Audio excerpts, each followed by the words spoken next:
नमस्कार दोस्तों, मैं हूं आपका भाई प्रतीक मलिक और स्वागत करता हूं आपका आपके अपने YouTube चैनल टी से प्रतीक मलिक पर। और जैसा कि आप सबको पता है कि आज हमारी 5वीं और आखिरी क्लास है ईवीएस पेडागोजी की और सबसे इम्पोर्टेंट क्लास है एनसीएफ बेस्ड क्वेश्चंस की क्लास है। तो ये क्लास आप पूरी देखिएगा तभी आपको समझ में आएगी। इसके अंदर लास्ट में फिर मैं कुछ क्वेश्चंस भी डिस्कस करूँगा कि आप हमारी जो ट्रिक्स मैं बताऊँगा उनको आप कैसे क्वेश्चंस पे यूज़ कर सकते हैं। तो ये सारी चीज़ें बताऊँगा। वीडियो स्टार्ट करने से पहले अगर आप हमारे चैनल पर नए हैं तो इसको सब्सक्राइब कर लीजिए अगर आप किसी भी टीचिंग एग्ज़ाम की तैयारी कर रहे हैं। और साथ ही कुछ मेरे पास कमेंट आ रहे हैं इस तरह के कि सर आपने हमसे 130 नंबर कैसे आए, इसकी कोई स्ट्रेटजी तो बताई नहीं है, एक भी वीडियो नहीं बनाई है। तो भाई कमेंट करने से पहले एक बार चैनल को विजिट कर लीजिए करिए। चैनल के ऊपर जो पहली वीडियो है वो यही है कि कैसे 130 नंबर आए थे, वो स्ट्रेटेजी और कौन सी बुक्स फॉलो करने से आते हैं, तो आप वो देख लीजिएगा। ठीक है, तो चलिए अब देखते हैं। 130 क्वेश्चंस आए हैं भाई 210 में से। ठीक है, यानी कि 14 पेपर के अंदर 130 क्वेश्चन, यानी कि लगभग 9-10 क्वेश्चन आपके हर पेपर के अंदर आए हैं। तो आप ये देख सकते हैं कि कितना इंपॉर्टेंट टॉपिक है आपका। ठीक है, इस वजह से 15 में से 9-10 क्वेश्चन हर टॉपिक में आने हैं तो बहुत इंपॉर्टेंट टॉपिक रहेगा। चलिए सबसे पहले मैं आज जो बात करने वाला हूँ वो ये एनसीएफ में जो बात की गई है। एनसीएफ में कई बार ये आ जाता है कि इनमें से बताइए कौन सी थीम है, कौन सी सब थीम है। ठीक है, या आपको बता देंगे कि बताइए इनमें से कौन सी सब थीम नहीं है या कौन सी थीम नहीं है। तो इस तरह का क्वेश्चन आ जाता है। तो आपको पता होनी चाहिए 6 हमारी थीम्स है, 4 हमारी सब थीम है। थीम कौन सी है? Family and friend, food, shelter, water, हाँ, things, travel things we make and do. ठीक है, देखिए पहली हमारी जो थीम थी इसको हमने 4 हिस्सों में बांट लिया। इनको ही हम 4 सब थीम कहते हैं। इनको क्या कहते हैं? 4 सब थीम कहते हैं। तो आपको ये पता होना चाहिए, क्वेश्चन यहाँ से डायरेक्ट आ जाता है। दूसरा आपका अब आता है इंपॉर्टेंट पॉइंट्स अबाउट ईवीएस। तो समझिए ईवीएस के इंपॉर्टेंट पॉइंट्स क्या हैं। ईवीएस पहले तो आपको ये है कि ईवीएस बनी कैसे है।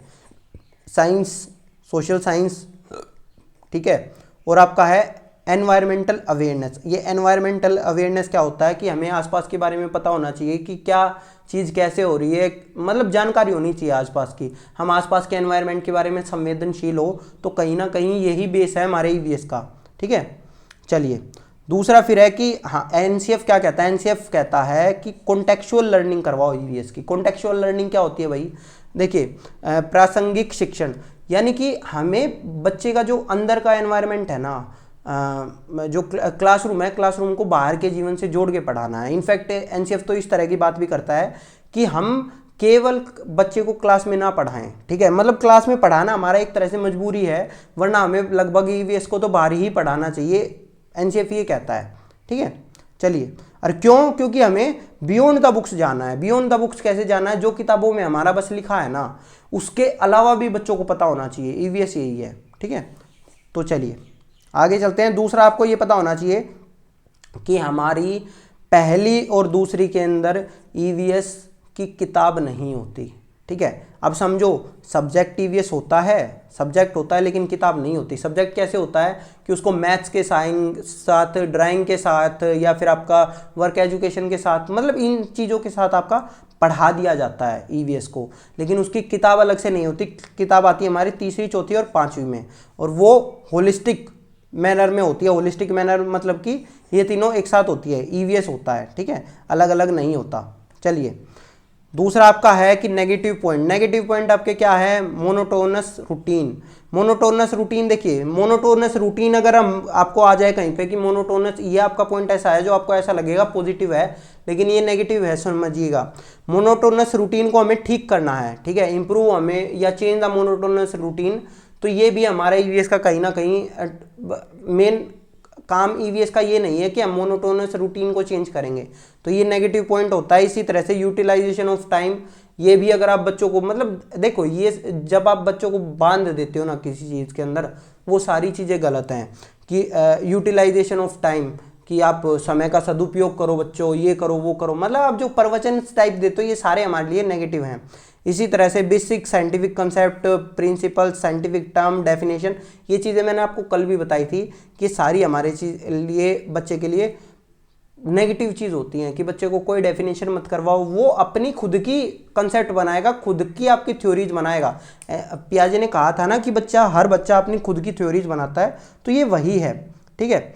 अब भाई देखो, नेगेटिव पॉजिटिव पॉइंट इसके अलग से इतने ही थे, क्योंकि जब मैंने देखा तो मैंने पाया कि मैंने एनसीएफ की जो आपकी पहली वीडियो बनाई थी, जिसके अंदर नोट्स भी आपको मैंने लगभग हर बच्चे को दे दिए थे, तो वो आपकी उसके अंदर सब कुछ कवर है, इसके नेगेटिव पॉजिटिव पॉइंट। इसीलिए हम आज इसके क्वेश्चंस करेंगे और मैं बताऊंगा उनको यूज़ कैसे करना है, ठीक है दोस्तों। उनको यूज़ कैसे करना है वो सारी चीज़ें मैं आपसे बात करूंगा। चलिए, अब भाई अगर किसी ने टेलीग्राम हमारा ज्वाइन नहीं किया हो तो टेलीग्राम पे आपको नोट्स हैं, TCF प्रतीक मलिक डालना, प्रतीक में डबल ई होता है, यहीं से स्पेलिंग आप देख लेना, जो हमारा चैनल का नाम है यही आपको वहाँ पे भी डालना है, तो आपको मिल जाएंगे नोट्स। 1 मई को मैंने डाले थे, 1 मई या 2 मई को होंगे, तो वो आप जाके देख लेना, आपको नोट्स मिल जाएंगे, आपकी हेल्प होगी वहाँ से। चलिए बात करते हैं अब क्वेश्चंस के ऊपर। हाँ भाई देखिए, क्वेश्चंस तो है ही। क्या क्वेश्चन है कि after having been taught about the rich flora and fauna, कह रहे हैं कि हमें बच्चों को हमने पेड़ पौधों के बारे में बता दिया और उसके बाद में उनको रणथंभौर लेके गए हैं बच्चों को, ठीक है। तो इससे टीचर क्या करना चाह रहा है, अभी मैंने आपको बताया था, को relate classroom learning to real life situation, हमें बच्चों की क्लासरूम सिचुएशन को रियल लाइफ सिचुएशन से रिलेट करना है, ठीक है। अगर आप ये देखना चाहें कि जो मैंने एनसीएफ के जो नोट्स बना रखे हैं जो आपको दे दिए थे, उसके अंदर भी इसके बारे में है। देखिए ये रहा, ये पॉजिटिव पॉइंट है भाई, मेरा लेफ्ट साइड में मैंने पॉजिटिव लिख रखा है, यहाँ नेगेटिव लिख रखा है, ठीक है। तो यही है कनेक्टिंग एनवायरनमेंट एंड लाइव्स, तो यही आ गया ना। तो आप इसको इस तरह से ये यूज़ करने हैं सारे पॉइंट्स। चलिए आगे बात करते हैं। आगे हमारा कि मेरे पास में 4 बच्चे हैं जो वो पढ़ाई में इतने अच्छे नहीं हैं, तो हम उनको कैसे ठीक करेंगे। तो देखो, अगर मैं वैसे भी जो जितना आपको समझ में आया होगा। अच्छा, एक चीज़ और बता रहा हूँ, जिन लोगों ने वो वीडियो नहीं देखी ना, वो प्लीज़ वीडियो देख लेना। हमारी सीटेट क्रैश कोर्स का जो पहली वीडियो है वो बहुत इंपॉर्टेंट वीडियो है पेडागोजी के हिसाब से। आपकी वहाँ से कोई एक माइंड सेट बनेगा, उसी माइंड सेट से आपको क्वेश्चन करने हैं, तभी आपको समझ में आएंगी ये चीज़ें, ठीक है। तो हमने बात की थी कि अगर कोई बच्चा कमज़ोर है, ठीक है, तो आप उसको कैसे बढ़ाएंगे आगे। तो हम उसको आगे उसके ऊपर दबाव देके उसको पहली रो में बैठाएंगे। तो मैंने बताया था बच्चे के ऊपर दबाव देना हमेशा नेगेटिव होता है। इसी तरह से मैंने आपको बताया था कि गिव देम एडिशनल असाइनमेंट। अगर देखो, दिखा भी देता हूँ ये चीज़ें, तो मैं आपको देखो, होम असाइनमेंट मैंने यहाँ पे क्या बता रखा, होम असाइनमेंट नेगेटिव बता रखा है ना।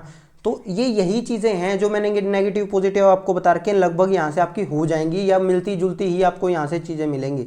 तो देखिए, तो ये वही है। तो हमारा क्या होगा, हमारा यही होगा कि हमें उनके वीक एरियाज़ को आइडेंटिफाई करना है, ठीक है। असेसमेंट हम क्यों करते हैं, असेसमेंट हम बच्चे की वीक एरियाज़ को आइडेंटिफाई करके उसको इम्प्रूव करने के लिए करते हैं। तो ये वही है, ठीक है। रेमेडियल मेजर हमें देना है। चलिए नेक्स्ट पे चलते हैं। नेक्स्ट है भैया हमारा कि समीर होमवर्क नहीं दे रहा, तो आप क्या करेंगे उसके लिए, उसका खेलना बंद कर देंगे। देखो, ये भी मैं आपको दिखा देता हूँ, ये भी जब मैंने बात करी थी उसके अंदर, तो ये भी पॉइंट मैंने लिखा हुआ था पहले ही उसके अंदर। देखिए, हमें मोबाइल फ़ोन्स, कॉमिक्स, फिल्म या खेलने का अतिरिक्त समय बच्चों से नहीं छीनना है, उन्हें नहीं रोकना है। कि बच्चा जो हम आजकल करते हैं कि बच्चा पढ़ नहीं रहा तो उसका फ़ोन छीन लो और ये कर लो, तो ये चीज़ें हमारे लिए नेगेटिव हैं, समझ लेना इन चीज़ों को। इसी तरह से वो बात जो उसके अंदर अगला ऑप्शन था वो था, दिखा कि प्रिंसिपल के पास लेके चले जाओ या फिर उसके पेरेंट्स को कह दो। पेरेंट्स को कहोगे, पेरेंट्स क्या करेंगे, दबाव डालेंगे उसके ऊपर। तो पेरेंट्स का जो दबाव है वो भी नेगेटिव है। दिखाता हूँ, प्रेशर ऑफ पेरेंट्स नेगेटिव है ना, बताया था ना, ये वाले ये साइड हमारी नेगेटिव है और ये पॉजिटिव है। तो देख पा रहे हैं आप ये, तो समझिए। आपको मैं दोबारा कह रहा हूँ, अगर आपके पास ये नोट्स नहीं हैं तो आप हमारे चैनल पे जाके ले सकते हैं, TCF प्रतीक मलिक टेलीग्राम पे, तो आपको मिल जाएंगे, ठीक है। चलिए नेक्स्ट पे चलते हैं, नेक्स्ट क्वेश्चन पे। अभी मतलब नेक्स्ट क्वेश्चन पे तो क्या, अभी यही देख लेते हैं इसका आंसर क्या था। तो यही है कि हमें रीज़न पता करना है कि वो आखिर काम क्यों नहीं कर रहा और फिर उसको काउंसिल करना है प्यार से, ठीक है। तो चलिए अगला हमारा क्वेश्चन है कि एक साइंस टीचर है हमारी, ठीक है, वो रेस्पिरेशन बच्चों को पढ़ा रही है और बच्चों को समझ में नहीं आया। तो मैंने बताया था कि अगर पिछली क्लास के अंदर भी कि अगर कोई टीचर कुछ पढ़ा रही है और आपको समझ में नहीं आया, या फिर आप पढ़ा रहे हो और बच्चों को समझ में नहीं आया, इसका मतलब आपकी मेथडोलॉजी में कुछ ना कुछ डिफेक्ट है, आप उसको ठीक करिए। तो वो वही है, she could not explain the related concept effectively in the class, ठीक है। ना कि हमें इस चीज़ के ऊपर बात करनी है कि क्लास में इनडिसिप्लिन था या ये था, क्योंकि डिसिप्लिन बनाए रखना तो नेगेटिव टीचर का काम है। अगर आप अच्छा पढ़ाओगे तो डिसिप्लिन खुद बन जाएगा। हमें डिसिप्लिन के ऊपर फोकस नहीं करना, हमें पढ़ाने के ऊपर फोकस करना है। चलिए नेक्स्ट पे चलते हैं। देखो फिर वही वाली बात आ गई। देखिए साइंस एग्जीबिशन मैंने स्कूल में करवाया, स्कूल में करवाने के बाद में है कि अब क्वेश्चन ये है कि साइंस एग्जीबिशन जब करवाया तो क्यों करवाया? स्कूल का नाम करने के लिए, ठीक है। तो नेगेटिव चीज़ है, देखिए ये भी नेगेटिव है। इसी तरह से पेरेंट्स को सेटिस्फाई करना, ये भी नेगेटिव है। इसी तरह से हम वेरियस प्रोफेशन के लिए, अब देखो क्वेश्चन कहाँ कहाँ आप अटक जाओगे, आपको पहले और दूसरे के अंदर आपको कन्फ्यूज़न होगी। तो इसीलिए जो ये कन्फ्यूज़न है ना, इसी को ख़त्म करने के लिए मैंने पॉजिटिव और नेगेटिव पॉइंट दिए हैं आपको। वो जो नीचे वाली है इनको लिखने की जरूरत ही नहीं है, ये तो आप खुद ही समझ जाओगे। लेकिन ऊपर वाले में जो कन्फ्यूज़न है, तो देखिए ये जो इसमें से मैं दिखाता हूँ आपको, ठीक है। फोकस ऑन फ्यूचर कैरियर, जब हम फ्यूचर कैरियर के बारे में बात कर रहे हैं तो ये क्या है हमारे लिए? नेगेटिव है। समझ आ गया? तो आपका क्या बच गया? पॉजिटिव क्या बच गया? पॉजिटिव हमारा वही बच गया कि provide a creative channel for learner. Creativity मैं दिखाता आपको, क्रिएटिविटी हमारी पॉजिटिव में डाल रखी मैंने। चलिए नेक्स्ट पे चलते हैं। ईवीएस टीचर को क्या करना चाहिए? ईवीएस टीचर को एक्सपेरिमेंट के ऊपर फोकस करना चाहिए, बुक्स और टेक्स्ट के ऊपर फोकस करना चाहिए, उसको बच्चे के दृष्टिकोण को स्वीकारना चाहिए, सम्मान देना चाहिए। उसको क्या करना चाहिए ये भी दिखाता हूँ किस तरह से। आप मैं वो दिखा रहा हूँ नोट्स को कैसे अप्लाई करेंगे आप लोग। देखिए इसी पेज पे दोबारा देख लेते हैं।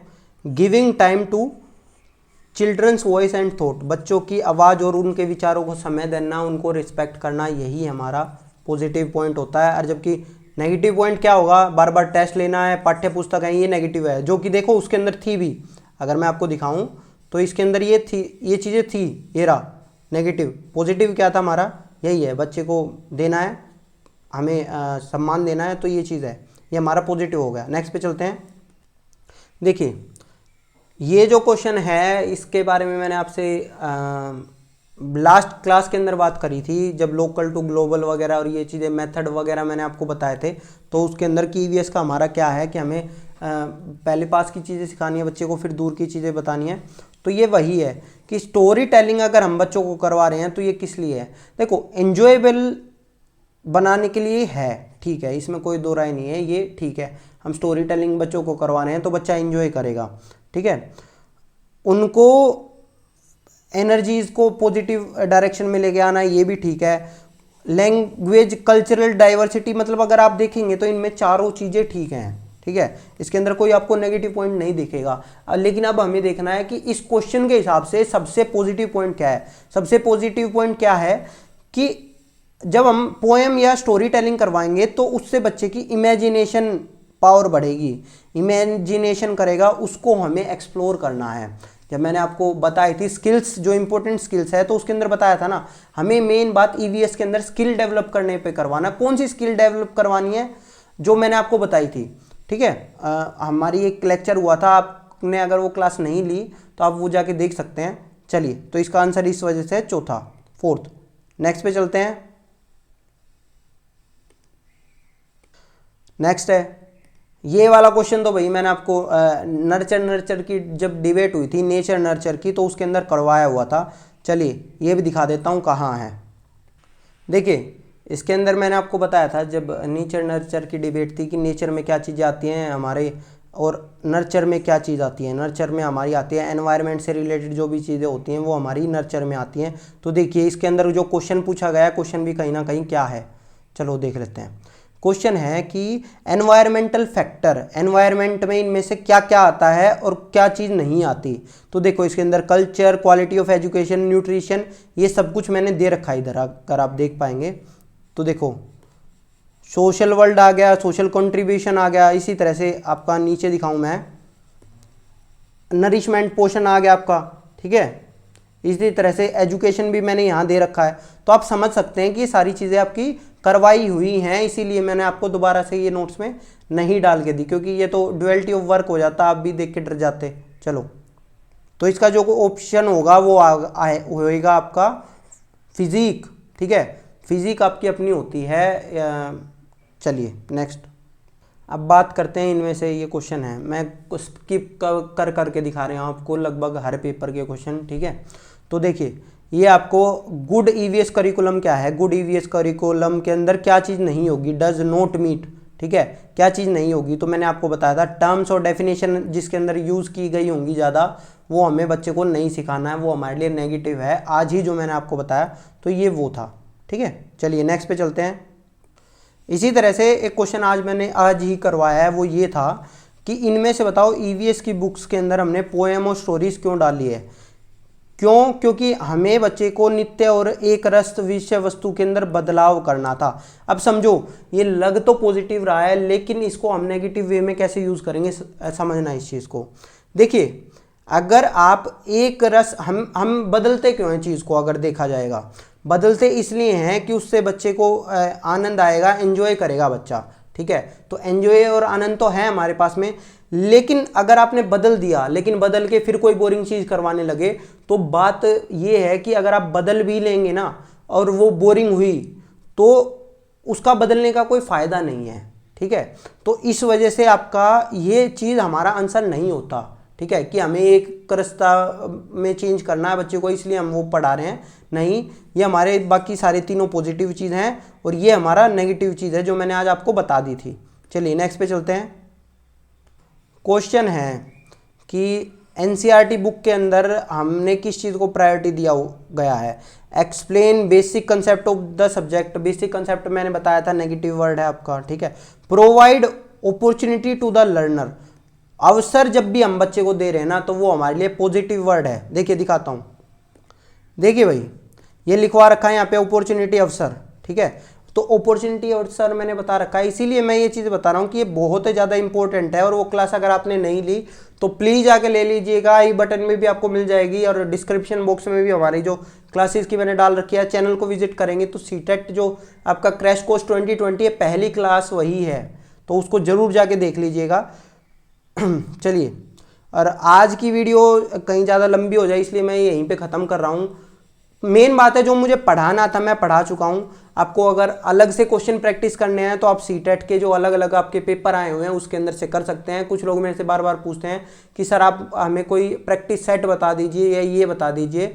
तो भैया प्रैक्टिस सेट या ये चीज़ें हैं, ये देखिए हमारा एक माइंड सेट से बनाता है सीबीएसई पेपर, ठीक है।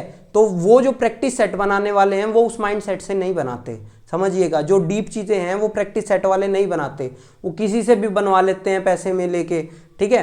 तो मैं इसलिए कोई आपको प्रैक्टिस सेट नहीं बताता, इसलिए सीबीएसई के ऑफिशियल पेपर ही करिए, एनसीईआरटी बुक्स को फॉलो करिए, यहीं से आपका हो जाएगा। धन्यवाद दोस्तों, आपका दिन शुभ रहे। मैं था आपका भाई प्रतीक मलिक और आई होप आपको ये वीडियो पसंद आया होगा। अगर आपको, मैं दोबारा बता रहा हूँ, अगर आपको ये वीडियो पसंद आया हो तो इसको लाइक करें, शेयर करें, सब्सक्राइब करें हमारे चैनल को। और अगर आपको वो नोट्स चाहिए थे जो सीडीपी वाले हैं, ये वाले नोट्स, तो आप हमारे चैनल पे टेलीग्राम पे ज्वाइन हो सकते हैं और वहाँ से ये नोट्स ले सकते हैं। धन्यवाद, आपका दिन शुभ रहे।